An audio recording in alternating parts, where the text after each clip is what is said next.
Agora falamos com o autor do livro Américo Aguiar, quem é e o que pensa o organizador da Jornada Mundial da Juventude, que o Papa elevou a cardeal. O seu autor, João Francisco Gomes, está connosco. Muito boa tarde. Olá, Paulo. Obrigado, João, por estares neste programa.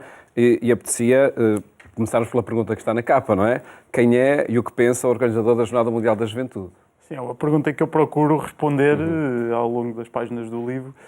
Na minha opinião, acho que a melhor forma de sintetizar, pelo menos nesta fase, é de que é uma figura indispensável para compreender a Igreja Católica do Portugal contemporâneo. Seja pelo estilo, seja pelo modo como trabalhou ao longo dos últimos anos, quer no que toca à crise dos abusos sexuais, quer especialmente na organização da Jornada Mundial da Juventude, quer também por aquilo que vão sendo os sinais que o próprio Papa Francisco tem dado ao elevá-lo a cardeal, ao nomeá-lo para a Diocese de Setúbal. Enfim, são algumas pistas que nos vão dando uma sensação muito clara de que Américo Aguiar é uma das pessoas que talvez de melhor forma traduzem aquilo que é a Igreja que o Papa Francisco está a construir para o século XXI. E esse é um perfil de Américo Aguiar que se foi definindo ao longo da sua vida, mesmo antes ainda de entrar no seminário? Sim, claramente.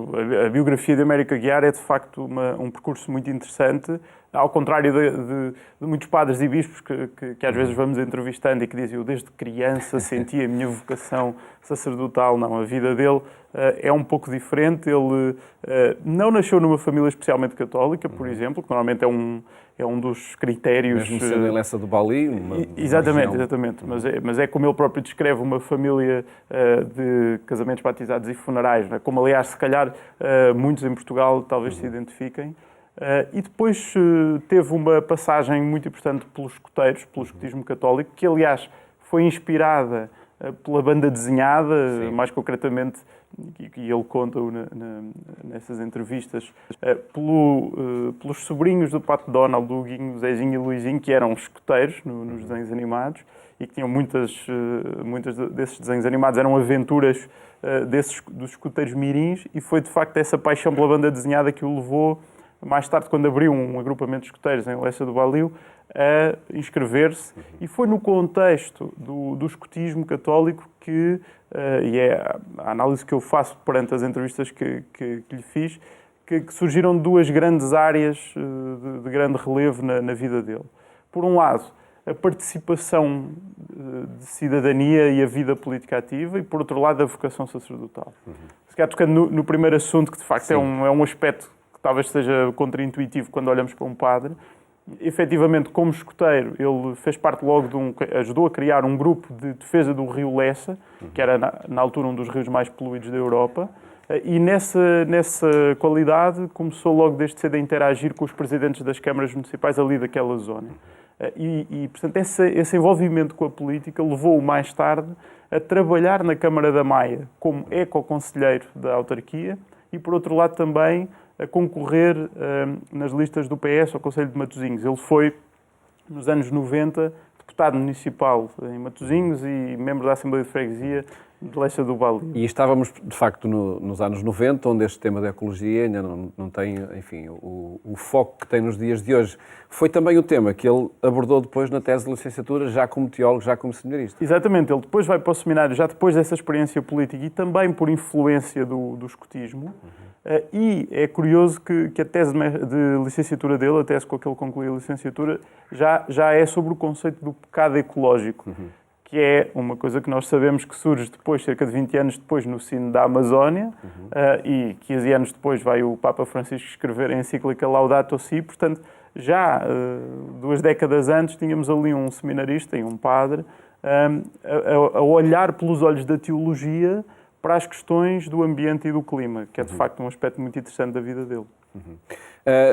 Depois, de facto, a Torre dos Clérigos, diríamos que o eleva um bocadinho aos holofotes também mediáticos, pelo trabalho que aí fez, o trabalho com o Dom Manuel Clemente na Diocese de Porto, e isto, infelizmente, não temos tempo para abordar todos esses passos da biografia de Dom Américo Aguiar, mas é depois com a organização da Jornada Mundial da Juventude que adquire mais protagonismo, e ele próprio diz que a escolha do Papa para cardeal é uma homenagem aos jovens e a todos os jovens e à Organização da Jornada Mundial da Juventude. Sim, durante o processo de organização da Jornada Mundial da Juventude, acho que se refletem muitos dos conhecimentos que ele foi adquirindo ao longo da vida, quer na vida política, quer depois, de facto, na construção, no restauro, na reconstrução da Torre dos Clérigos, que foi um projeto que envolveu muito a cidade do Porto e que lhe deu assim esse estatuto de celebridade.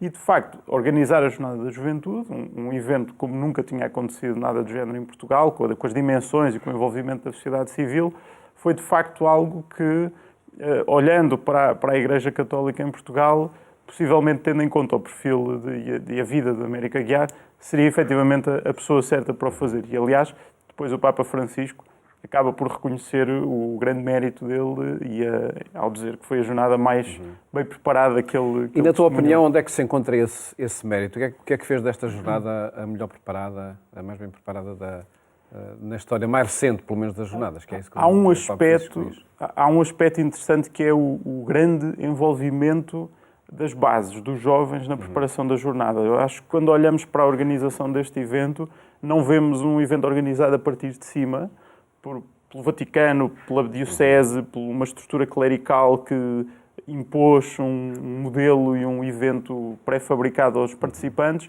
mas sim um evento que foi construído a partir das bases. E, de facto, quando eu visitei algumas vezes a sede da organização da jornada para entrevistar a Américo Aguiar e outras figuras envolvidas na organização, e, de facto, aquilo que se percebia era dezenas e dezenas de pessoas, jovens voluntários que já estavam a trabalhar há muito tempo para que aquilo fosse um evento preparado justamente a partir dos jovens. E acho que isso poderá ter feito a diferença.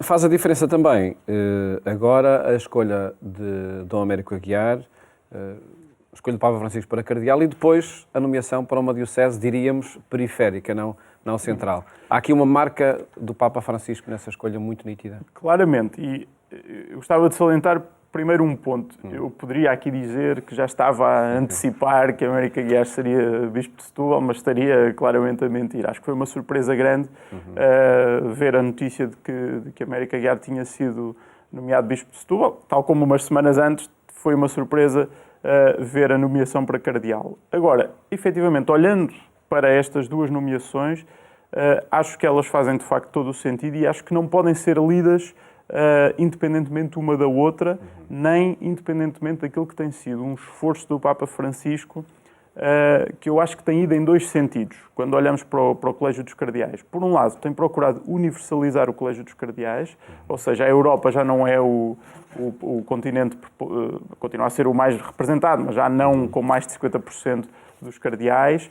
Olhamos para um Colégio de Cardeais cada vez mais universal e composto por gente vinda de todo o mundo, e ao mesmo tempo, e acho que este é o aspecto fundamental, temos um colégio de cardeais cada vez mais composto por bispos diocesanos e não por cardeais que estão em cargos da Curia Romana, na Santa Sé, italianos, europeus, enfim, homens de gabinete. Não.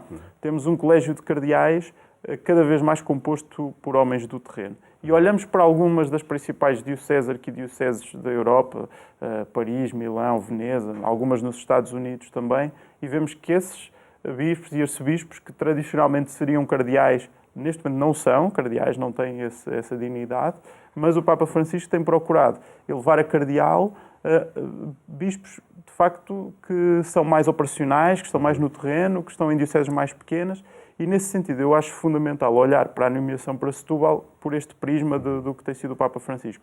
Não é, poderíamos pensar, bom, é uma nomeação que sabe a pouco, porque ele poderia ter ido para a Patriarca de Lisboa, poderia ter... Mas eu acho que temos que olhar para a nomeação ao contrário. É o Papa Francisco a chamar os cardeais, a chamar aqueles homens que são da sua máxima confiança, não para as cátedras principais, mas sim para os lugares periféricos, onde ele diz que é onde a Igreja tem de ir. E, portanto, nesse sentido, acho que vai ser interessante olhar para os próximos anos, e termino já, em que vamos ter uma Conferência Episcopal Portuguesa em que o Patriarca de Lisboa não é cardeal, mas quem é cardeal é o bispo de uma das dioceses com mais problemas sociais, mais pobreza, mais dificuldades. E, portanto, vai ser, acho que é claramente uma marca do Papa Francisco. A renovação da Igreja em curso também por essa via. E sendo os cardeais, enfim, na sua história, sobretudo conselheiros do Papa, De facto, faz todo sentido que seja a partir das periferias, mas perguntando diretamente sobre o caso de Dom Américo Aguiar, ele vai aconselhar o Papa em alguns temas que defende e que defendeu ao longo do seu percurso. É precisamente com esse elenco de temas, do aborto à nova evangelização, que termina este livro, com um elenco sobre o pensamento do cardeal Dom Américo Aguiar. E nesse pensamento, o que destacar? Eu gostava de destacar, talvez, a existência de pensamento. Eu creio que é uma das críticas mais ouvidas nos bastidores eclesiásticos em Portugal, nomeadamente quando foi ventilada a hipótese de ele ser patriarca de Lisboa, era a ideia de que Américo Aguiar não poderia ser porque não tem densidade intelectual, não tem pensamento teológico, etc. Eu acho sempre muito irónico porque, de facto, eu conheci Américo Aguiar em 2016, eu era um ultra jovem jornalista, não conhecia a história do Padre Américo Aguiar no Porto, e eu conheci-o quando estava a fazer uma reportagem sobre a realidade das novas tecnologias e das redes sociais no contexto da Igreja. Fui à procura de livros para ler e encontrei o livro dele, Um Padre na Aldeia Global, que resulta de uma investigação de mestrado dele. E, de facto, quando eu conheci Américo Aguiar foi justamente pelo pensamento dele, não foi pelas obras, nem pela notoriedade mediática, que na altura não era assim, de facto, tanta. E, portanto, efetivamente, se nós soubermos ler nas entrelinhas daquilo que são os muitos posicionamentos que Américo Aguiar vai tendo, encontramos um pensamento não só teológico, mas um pensamento humano, muitíssimo alinhado com aquilo que é a visão do Papa Francisco para a Igreja. E capaz de dialogar no mundo de hoje, também mediaticamente?